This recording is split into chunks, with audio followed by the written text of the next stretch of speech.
Which choice describes the structure of the text? Let's go ahead and start reading.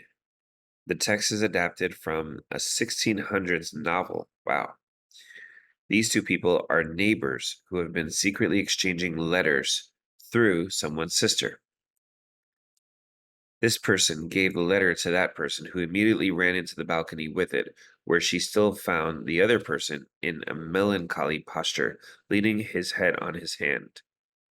She showed him the letter, but was afraid to toss it to him, for fear it might fall to the ground.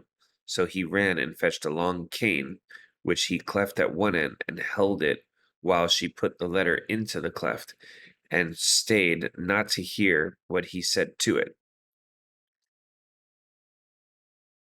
But never was man so transported with joy as he was at the reading of this letter. It gives him new wounds, for to the generous nothing obliges love so much as love. So there's some love going on here, and we're hearing about this letter being sort of transported. So someone gave the letter to someone else. They ran to the balcony. She found the other guy kind of melancholy, which means sad. He was leaning his head in his hand.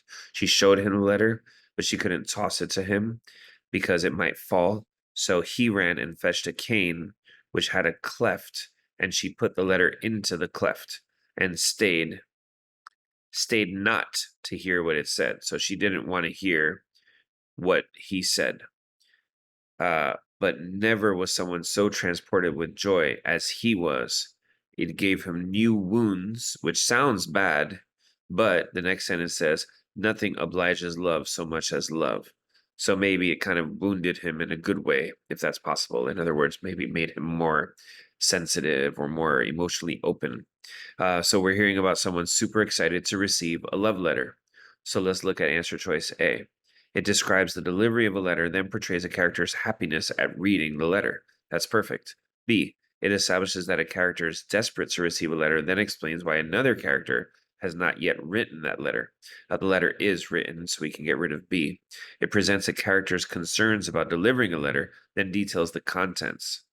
Well, we don't really see concerns, and we don't really see contents. We just hear that the recipient of the letter is super happy, and that we can tell that there's love in there, although we don't know the specific contents.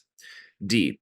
It reveals the inspiration behind a character's letter, then emphasizes the excitement that another character feels upon receiving that letter. So the second part sounds true, but we don't really see the inspiration behind the letter. We just see more of a description of the delivery of that letter.